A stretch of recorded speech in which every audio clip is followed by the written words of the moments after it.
Why doesn't the government put an end to drugs? Some people think it's because it's difficult, but there are a lot of people who think differently. Just imagine this guy here, Supra, this guy right here.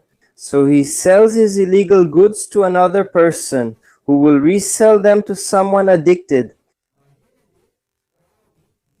What happens is that this guy is dependent on the goods, so he'll have to find a way to buy them. He'll get money from anywhere he can. And that way, he'll take this money, give it to the Supra employee, and Supra will get this money.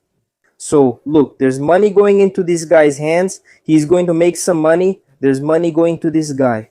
And these two are going to consume things. They're going to pay rent. They're going to buy things. They're not necessarily going to file income tax. Probably not.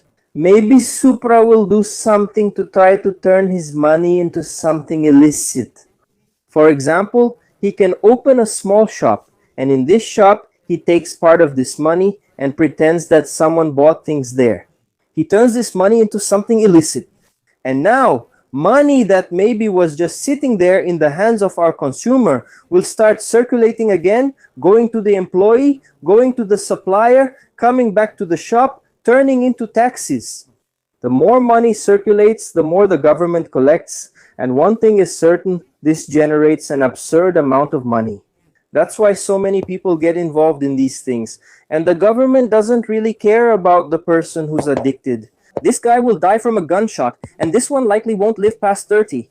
The important thing is for more and more money to come in, because when this one leaves, the next one will come in and take over and so on. So, it's not financially viable for the government to take a lot of action to put an end to this, because this brings in a lot of profit. See you in the next video, alright? I'm out.